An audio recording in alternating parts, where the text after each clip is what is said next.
Quando nós chegamos em Gênesis 50, nós vemos que a aliança que Deus tinha feito com Abraão, como nós estudamos na quarta passada, ela foi ali repetida para o seu filho Isaac, foi repetida para o seu neto Jacó e constantemente reiterada ali por Deus, como aquele que fielmente cumpriria aquela aliança. Se você bem se lembra, as estipulações da aliança com Abraão foram basicamente duas promessas de Deus. A primeira promessa é que Abraão teria uma descendência enorme, que ocuparia ali um território muito vasto e muito bom também. Junto a, então, essa primeira promessa, de descendência, Abraão receberia como presente, como bênção de Deus, a terra de Canaã, todo aquele território para que a sua vasta descendência pudesse habitar.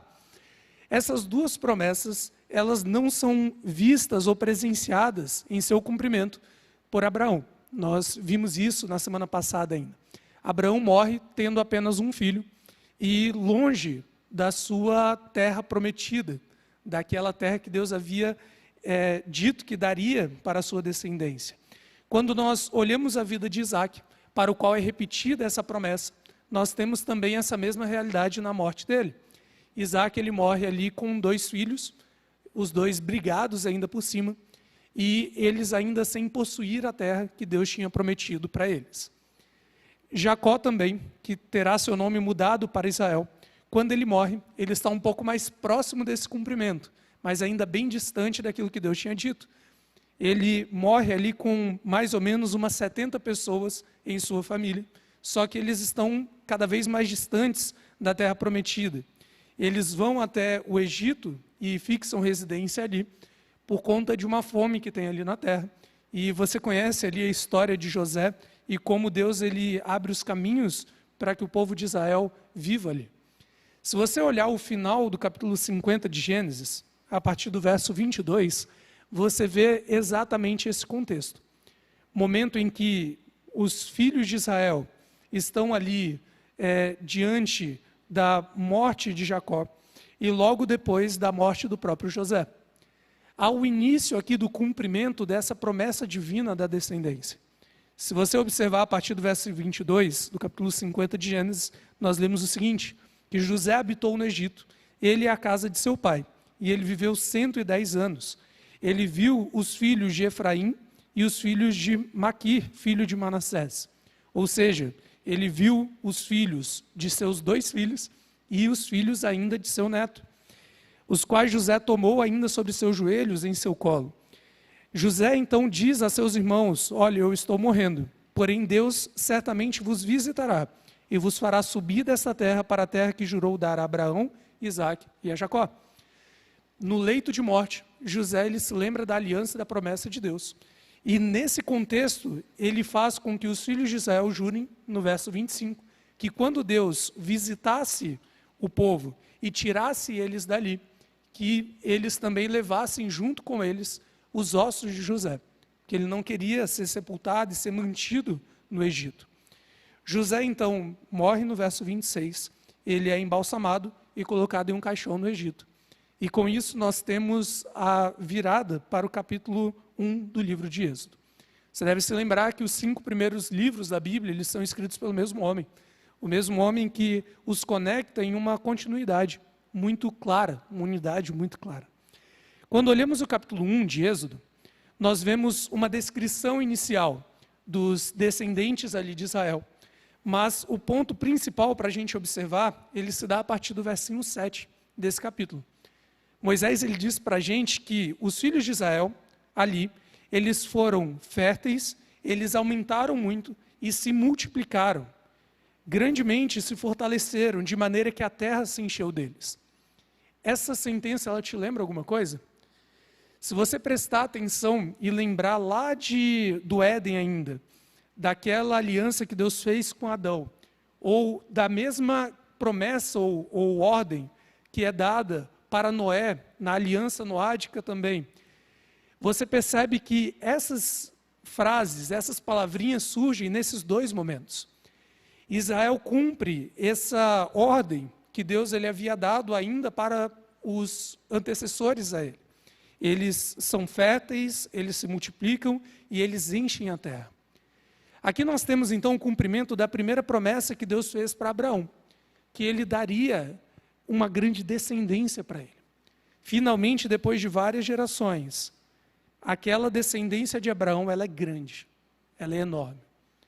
O problema é que, diante desse contexto, de uma grande descendência, você vê um interesse aqui por parte de uma outra força que quer fazer com que essa descendência ela comece a diminuir. Diante desse cumprimento dessa primeira parte da promessa, nós vemos aqui no verso 8 o levantamento de um novo rei no Egito. Um rei que não conhecia José e que olha para os filhos de Israel, se assusta com aquilo e fala, olha, o povo é muito maior do que o nosso, mais forte que o nosso. Então vamos fazer alguma coisa.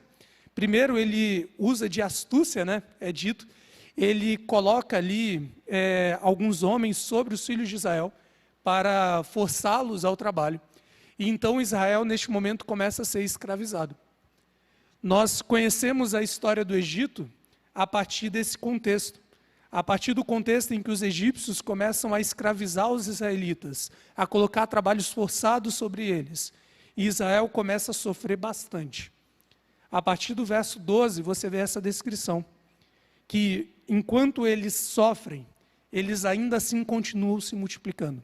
Eles continuam ainda se espalhando. E isso vai inquietando muito o povo do Egito. É interessante você observar que, diante desse cumprimento da promessa de Deus, há uma oposição de um inimigo aqui do povo de Israel. Uma oposição que não serve para nada. O povo continua crescendo e se fortalecendo, já que esse é o cumprimento daquilo que Deus tinha prometido ainda para os patriarcas. Se não bastasse esse interesse de Faraó por diminuir Israel em força, ele ordena, a partir do verso 15, que as parteiras ali comecem a matar os meninos, de modo a enfraquecer a quantidade do povo de Israel.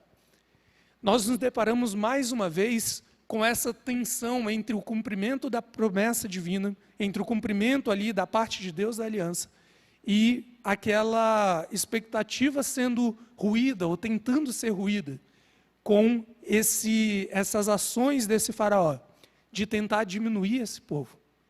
Se não bastasse, porque as parteiras não obedecem, né, o faraó, no capítulo 2, nós temos a triste realidade sendo descrita, de uma ordem dada para o faraó, ainda no capítulo 1, de que todos do povo dele deveriam tomar ali os homens nascidos dentre os israelitas e matá-los.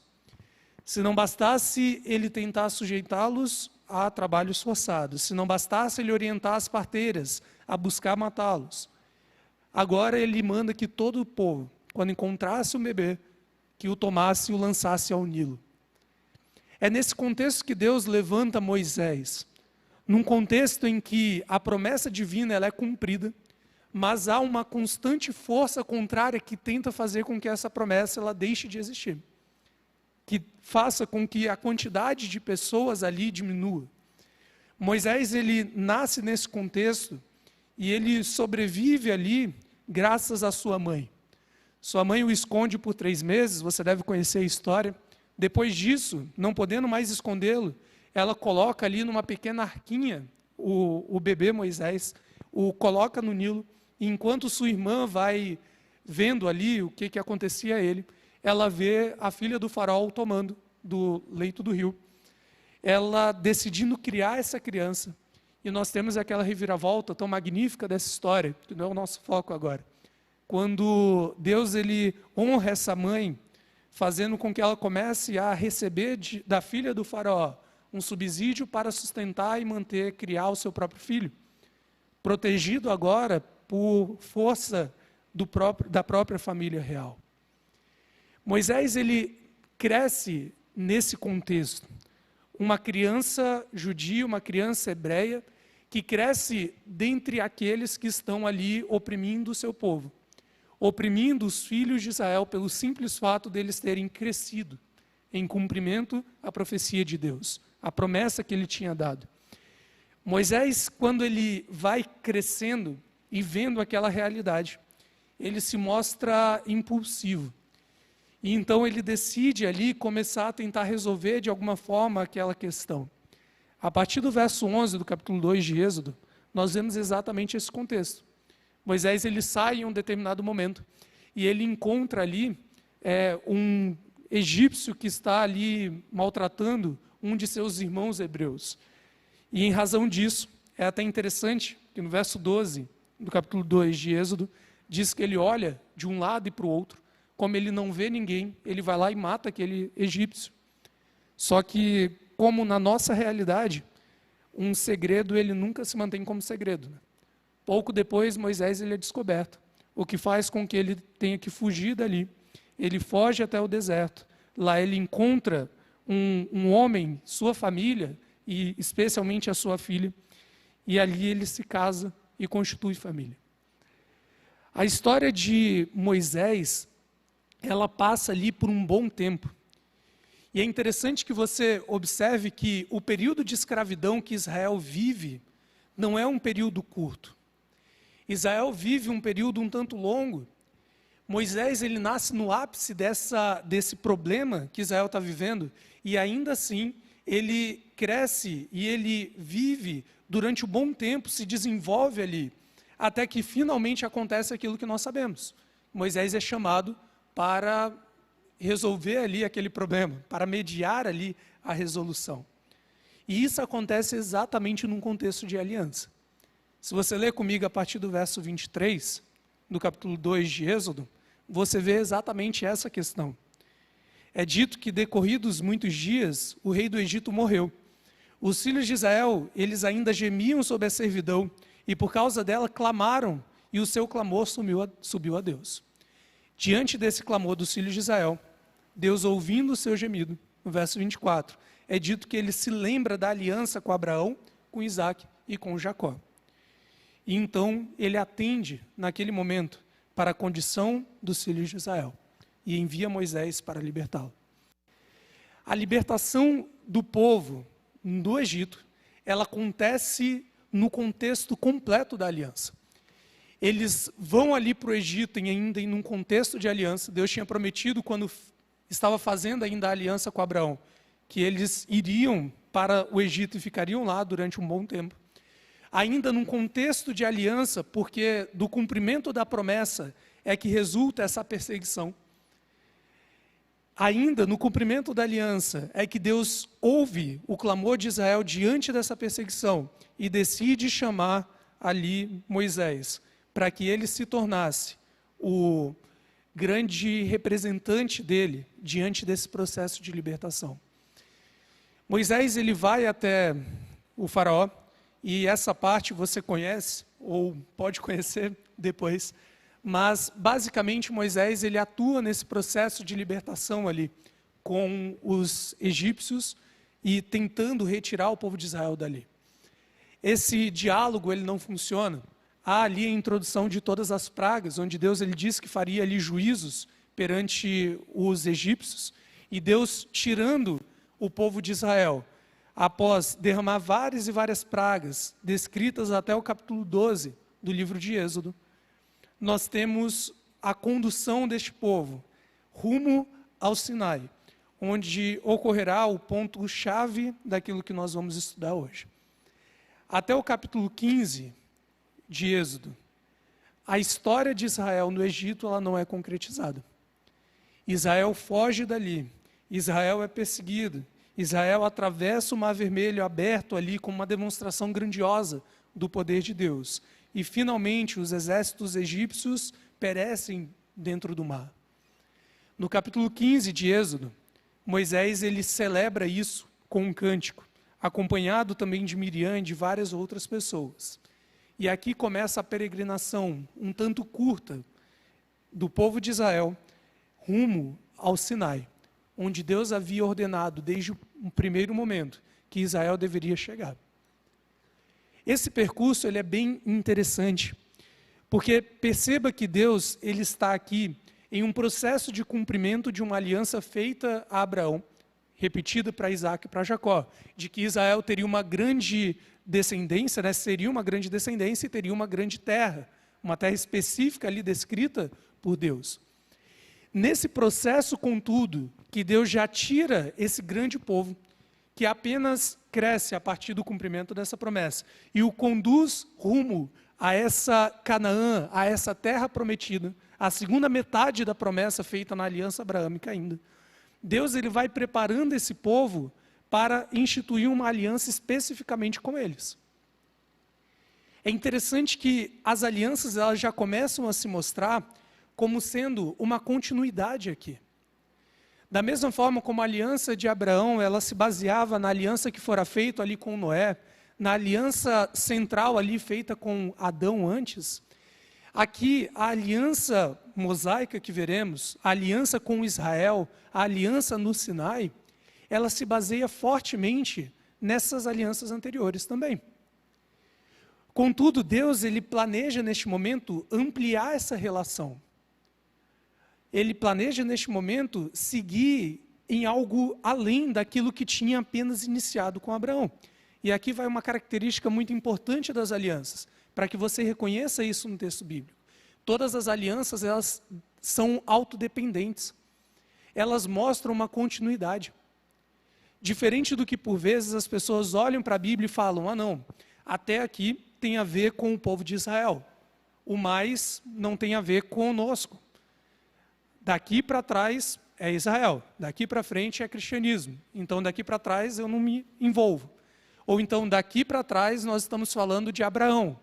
Daqui para frente nós estamos falando de Moisés. Então, portanto, daqui para trás não há relação com Moisés. Mas isso não é o que a Bíblia apresenta. A Bíblia coloca que as alianças elas são eternas. E Deus apenas vai dando novas aberturas, apresentando desdobramentos dessas alianças e fazendo essas alianças maiores ao longo do tempo, baseando as suas colocações aquelas anteriores. Israel, portanto, está sendo retirada aqui do Egito, com base nessa promessa que fora feita a Abraão. Mas Deus os prepara agora para essa nova aliança de relacionamento com o povo.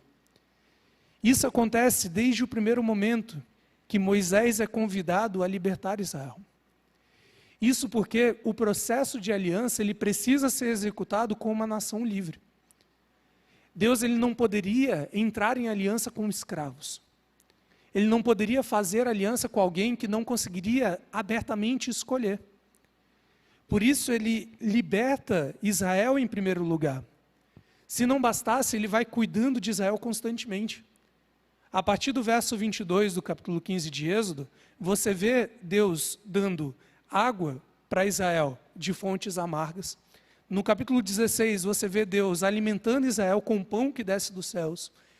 Ainda, neste mesmo capítulo, nós vemos Deus dando carne de codornizes para Israel. No verso 22 do capítulo 16, nós vemos Israel entrando nesse relacionamento de graça em que Deus dá algo para eles. No capítulo 17, você vê Deus entregando novamente água para este povo, vindo aqui de uma rocha. E, finalmente, no restante desse texto, até o capítulo 19, você vê momentos em que Israel é protegido por Deus de perseguições, de guerras e, inclusive, de ingerências. Tudo isso acontece antes que Deus estipule a sua aliança. Isso é interessante. Sempre, em todo momento, as relações de Deus, elas partem de um princípio de graça. Deus ele não pede nada em troca para Israel, para entregar tudo isso. Ele não exige a aliança antes de retirar o povo do Egito, por exemplo. Ele primeiro liberta esse povo, ele primeiro dá comida, dá água e protege. E depois disso ele oferece a aliança. Porque é necessário que a pessoa seja livre para poder aceitar isso ou não. Não é possível que um escravo se coloque em aliança com Deus. E esse é um ponto relevante para a gente pensar. Por vezes nós pensamos que o fato de sermos libertos de algo já nos coloca automaticamente em aliança com Deus. E necessariamente isso não é uma realidade. Da mesma forma como a libertação do Egito para Israel foi apenas um pré-requisito para que Israel pudesse entrar em aliança com Deus, a libertação que nós temos hoje da nossa vida pecaminosa, do mundo que a gente vivia antes, da realidade que vivíamos antes, como o velho eu que éramos, é apenas um pré-requisito para a aliança que pode ser feita a partir disso. Você, contudo, precisará entrar nessa aliança com Deus, porque Ele te oferecerá isso a partir do momento que você buscar se relacionar com Ele. A libertação, portanto, ela vem como um instrumento de graça, algo dado antes mesmo de você buscar se relacionar. É evidente que você também precisa aceitar essa libertação, mas a aliança ela só pode acontecer depois desse processo. Necessariamente ele não está ali dependendo um do outro. Quando chegamos então no capítulo 19 do livro de Êxodo, o capítulo em que nós vamos dedicar ali maior atenção e seguir até ali o auge desse processo de aliança que se dá no capítulo 24, nós vemos que Israel já é um povo liberto. Deus já proporcionou libertação. Eles não são mais escravos do Egito, eles não são mais escravos de nenhum outro que não eles mesmos. E é a partir daí que Deus chama eles até o pé do Sinai. Depois de 7 semanas que eles saíram do Egito, eles chegam naquele local. Deus, ele chama Moisés até o cume do monte.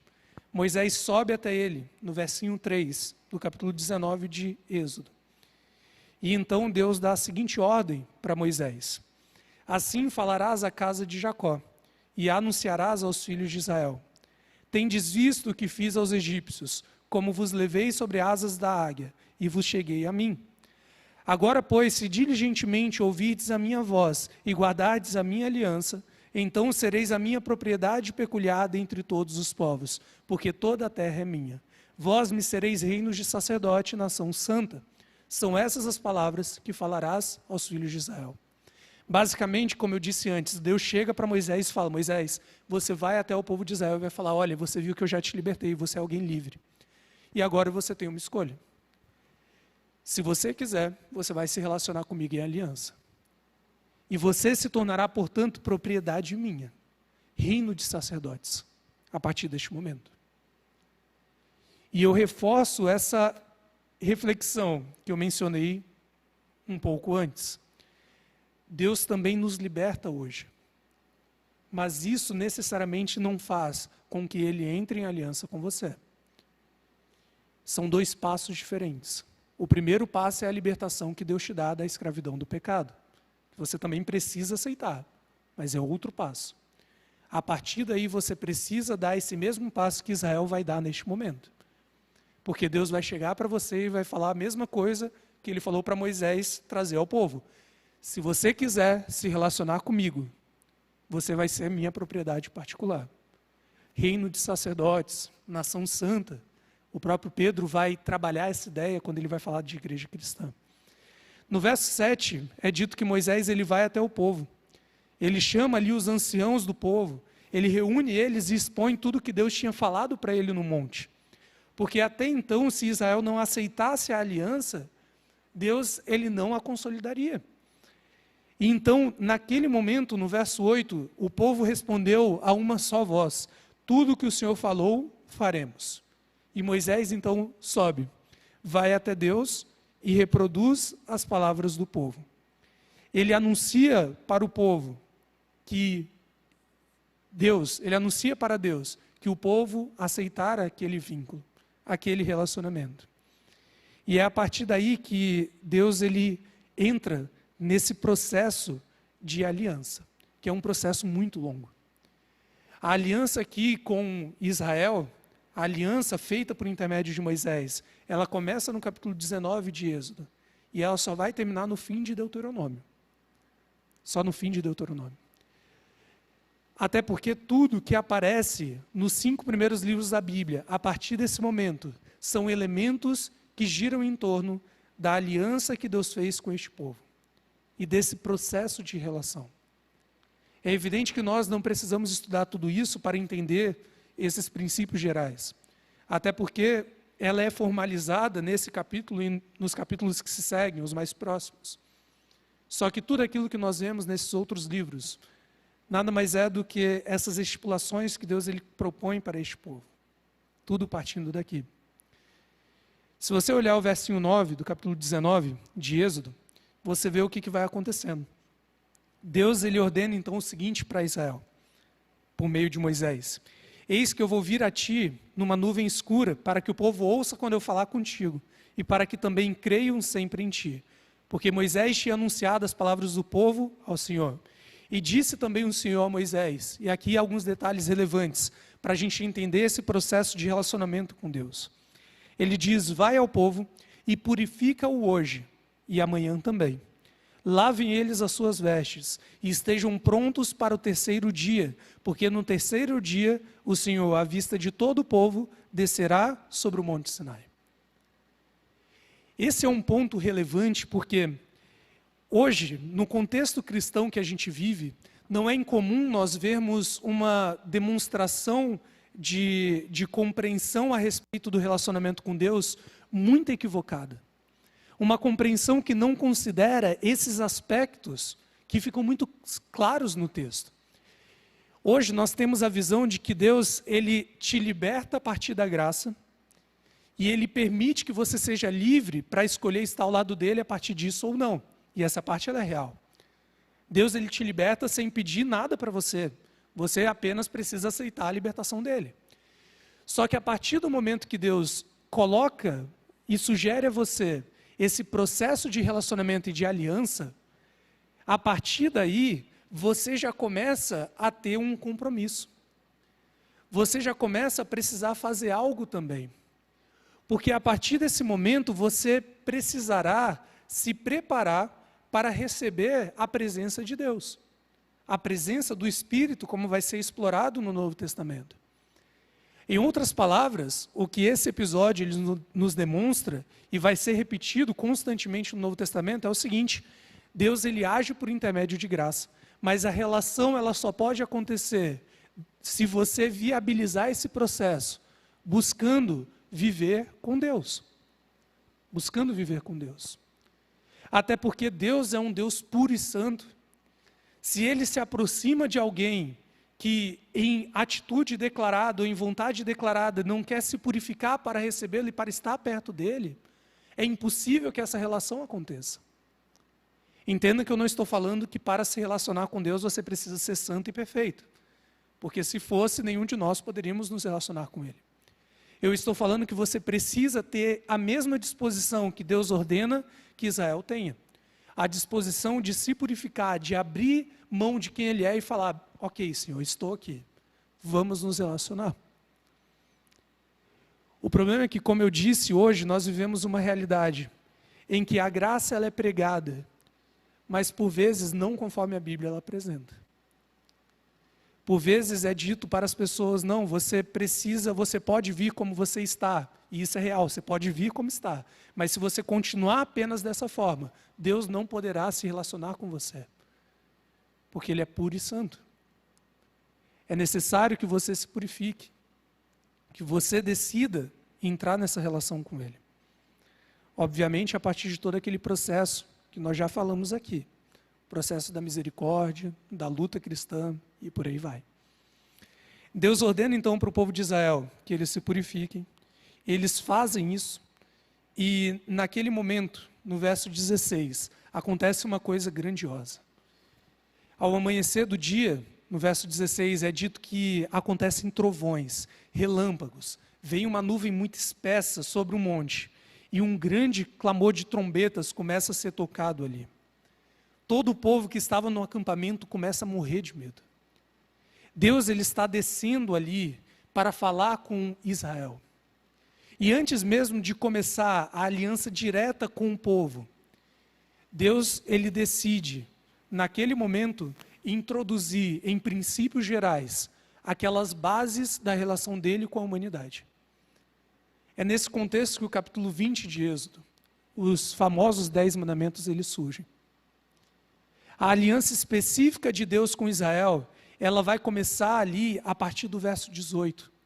Antes disso, Deus ele está estabelecendo os princípios gerais que norteiam a sua base moral, que norteiam qualquer relação com os seres humanos. É por isso que o capítulo 20 de Êxodo, ele começa dizendo que Deus fala as seguintes palavras, os seguintes princípios. Não palavras que ele dirige diretamente para Israel, como vão aparecer em outros momentos, não palavras que ele está falando a partir de uma igreja específica, de um templo específico, mas palavras que Deus está dizendo em cima de um monte que não pertencia a ninguém, já que o deserto do Sinai ele não era ali povoado, não era ocupado. Ele está falando ali para qualquer um que pudesse ouvir, diante de uma manifestação que poderia ser vista de qualquer canto ali, próximo a ele. E Deus então começa a falar esses princípios que norteiam qualquer relação com ele, nessas 10 palavras centrais. Você provavelmente conhece os 10 mandamentos, e você deve saber que eles se resumem basicamente em 2 coisas que Jesus vai falar. Os primeiros mandamentos, eles estão centrados na noção de amar a Deus. Então ele vai falar, olha, você não vai ter outros deuses diante de mim, você não vai fazer para ti imagem de escultura, você não vai, além disso, tomar o meu nome em vão. E finalmente você vai guardar o sábado, porque o sábado é um dia santo, já que eu descansei lá no Éden e tirei esse dia para passar tempo com vocês. A partir de agora você vai descansar e tirar esse tempo para passar comigo. A segunda metade, o próprio Cristo, ele resume como sendo o amor voltado ao próximo, ao outro. Ele primeiro ordena que os pais e as mães sejam honrados, e depois ele vai numa sequência de elementos ali de princípios, não matar, não furtar, não adulterar. Ele vai dizer que você não deve promover ali falso testemunho contra o seu próximo, ou se quer cobiçar algo de alguém. Jesus ele estabelece princípios aqui que vão nortear todas as suas relações. Princípios que já surgem antes de Êxodo 20, antes mesmo de Israel existir como povo, e que são apenas repetidos agora para todos ouvirem, antes que a aliança de fato seja feita. No verso 18, no capítulo 20 de Êxodo, é dito que todo o povo presencia esses trovões, esses relâmpagos, o clamor de trombetas, o monte pegando fogo. E então a reação deles é uma reação compreensível, mas um tanto triste. Naquele momento eles chamam Moisés e falam, olha, nós ouvimos tudo, mas por favor, vai você e fala com ele. Nós não queremos ouvir mais. O povo ele tinha se purificado por 3 dias naquele momento. Ele tinha ali tentado ao máximo se aproximar de Deus, mas infelizmente nem aquilo foi o suficiente. Até porque aqui há um ponto, para a gente pensar. Nunca vai ser suficiente. Nunca uma raça humana caída vai conseguir ficar diante de Deus e falar, olha, Senhor, fala, eu estou te ouvindo e vamos lá. O próprio Moisés, que agora ele vai até Deus para poder falar com ele havia se escondido antes, na primeira interação, porque Deus ele é grandioso demais. O povo de Israel fica com medo por isso, e ele então pede ali que Moisés ele vá e ele ouça o que Deus tem a dizer. E Deus começa então a propor as estipulações dessa aliança. Tudo aquilo que Deus ele pede para que o povo comece a cumprir é dado ali para Moisés. E Deus ele promove aqui uma revolução incrível no mundo antigo. Ele propõe leis que são muito humanas, leis que demonstram amor. Se você olhar a partir do capítulo 21, você vai ver esses detalhes constantemente sendo apresentados aqui. Leis que apresentam para Israel eles como sendo esse reino separado, esse reino que representaria Deus. Até que finalmente nós chegamos no capítulo 24. Momentos em que Deus, após apresentar todas as estipulações, tudo aquilo que Israel deveria ter que observar para se relacionar com Deus, ele conclui ali a aliança. Essas observações, como eu disse, elas são registradas em vários lugares aqui na Bíblia. Os 5 primeiros livros da Bíblia, eles estão repletos dessas orientações. O livro de Deuteronômio É um resumo dessas estipulações da aliança, que Moisés escreve para reler constantemente para Israel. Nós vamos terminar com esse capítulo aqui, vendo alguns detalhes, para a gente aprender também algumas questões técnicas sobre a aliança, algumas outras questões técnicas. No capítulo 24 de Êxodo, portanto, é dito que Deus diz também para Moisés: olha, novamente você vai subir aqui ao monte, mas dessa vez virá também Arão, Nadab e Abiú, e 70 dos anciãos de Israel, e eles vão adorar de longe. Só você, Moisés, vai se achegar até mim, os outros não se chegarão, nenhum povo vai subir com ele. Moisés, então, no verso 3, vem e fala tudo aquilo para o povo, todas as palavras que Deus tinha orientado para eles. E neste momento em que, novamente, Israel ouve as estipulações, ouve as ordens de Deus, a resposta deles precisa ser positiva, para que a relação aconteça. E é exatamente isso que o povo de Israel faz. Eles respondem: tudo o que falou o Senhor, faremos. Sem essa atitude, não há possibilidade da aliança ser firmada. Isso é relevante. Deus, ele estabelece também alianças conosco. Nós veremos isso mais adiante. Sem uma atitude como a de Israel, de olhar para aquilo que Deus ele coloca para nós e falar: Senhor, tudo isso nós faremos, não há como a aliança ela ser fundamentada e firmada. Após a resposta, mais um aval positivo de Israel. No verso 4 é dito que Moisés escreve todas as palavras do Senhor. Ele prepara esse livro, esse registro da aliança. E quando ele se levanta de madrugada, ele prepara um altar ao pé do monte. E ele coloca 12 colunas, segundo as 12 tribos de Israel. Eu já mencionei isso para vocês desde aquela primeira vez. Mas um aspecto comum da aliança é a presença de testemunhas. Normalmente as testemunhas elas não são pessoas, porque pessoas elas morrem, e isso passa. Não é incomum que testemunhas sejam, por exemplo, o sol, a lua, as montanhas. Neste caso, são 12 pedras que ele coloca ali. São as 12 testemunhas dessa aliança que vai ser feita entre Deus e o povo de Israel. Alguns jovens dos filhos de Israel, no verso 5, eles são mandados a oferecer sacrifícios, holocaustos e outros sacrifícios pacíficos perante Deus. E do sangue desses sacrifícios, Moisés ele toma uma bacia e o restante ele joga sobre o altar. No verso 7, Moisés, pela última vez, ele toma o livro da aliança. Ele lê novamente com o povo. Ele lê todas as estipulações mais uma vez. Estipulações que constam ali todas as exigências de Deus, onde consta ali as bênçãos e as maldições que viriam do cumprimento ou descumprimento daquela aliança. Todas as informações que Israel precisaria ouvir para se relacionar com Deus. E pela terceira e última vez nesse contexto, Israel responde: tudo o que falou o Senhor, faremos e ouviremos. Você conhece muito bem a história de Israel. Durante toda a história desse povo, foram raras as vezes que eles de fato cumpriram essa aliança.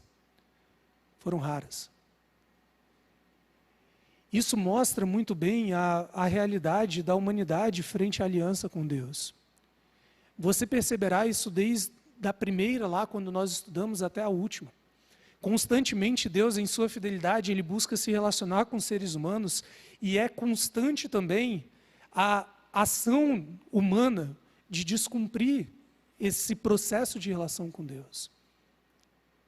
O que é interessante de você observar nesse contexto é que ainda assim Deus ele continua se relacionando.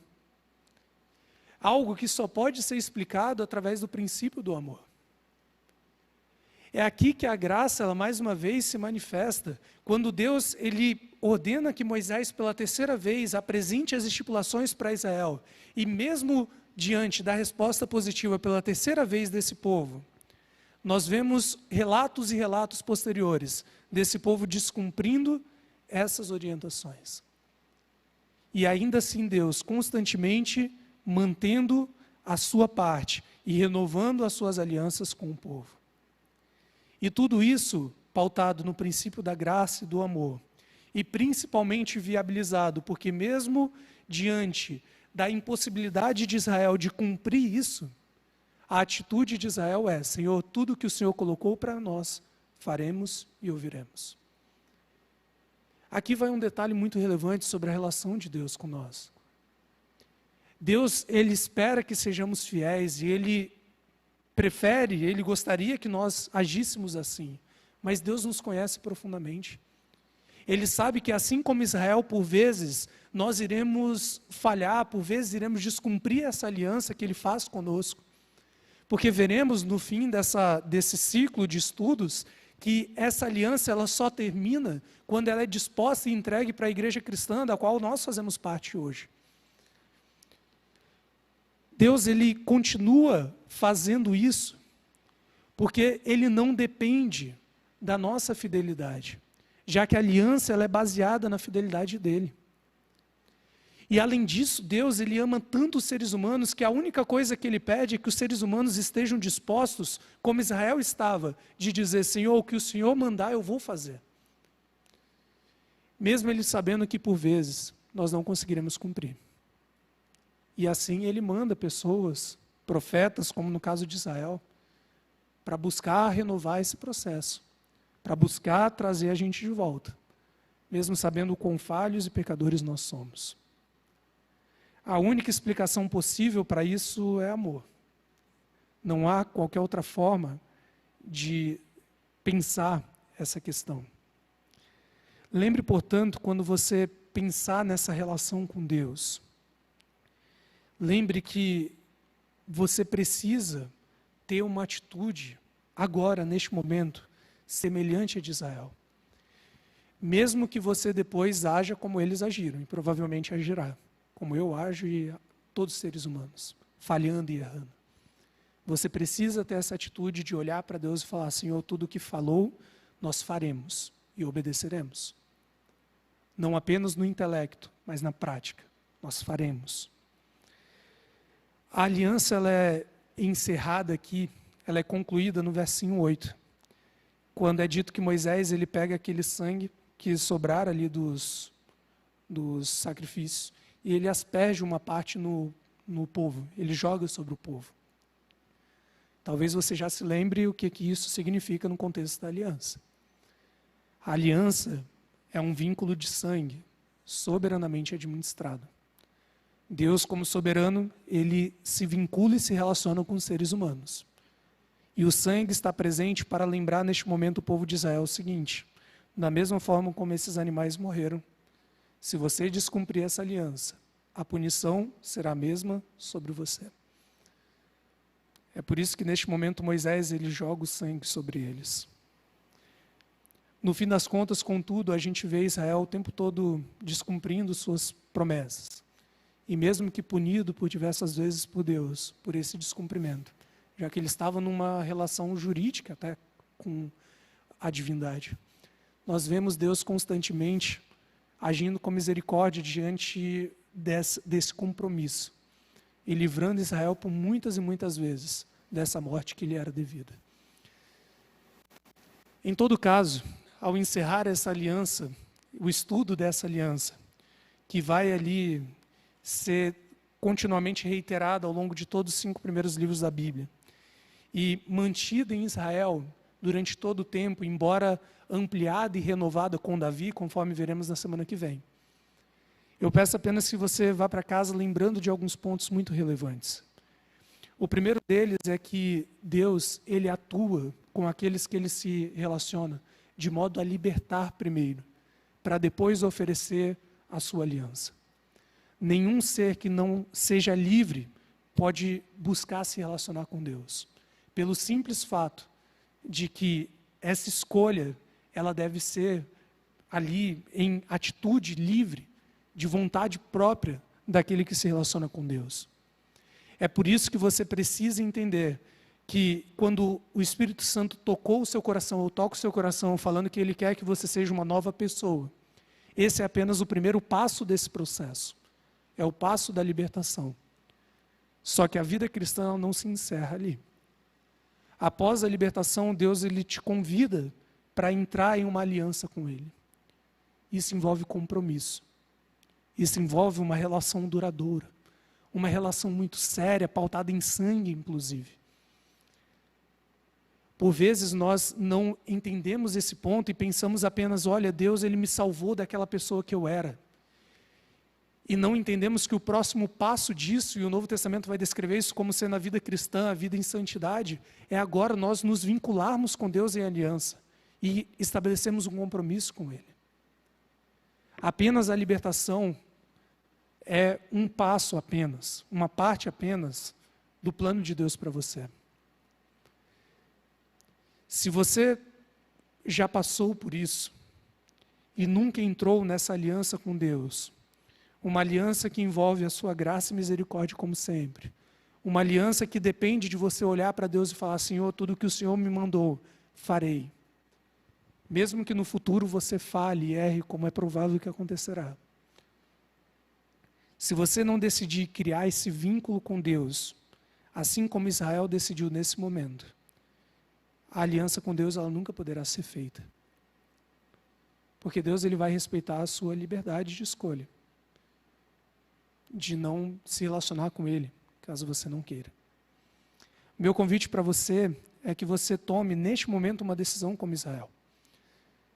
De preferência que você não tome as outras decisões que eles vão tomar, que é de falhar e descumprir essa aliança o tempo todo. Mas que você tome a decisão de olhar para Deus e falar, Senhor, o Senhor já me libertou. E nessa atitude de graça eu aceito me relacionar. Eu quero criar esse vínculo. Eu quero.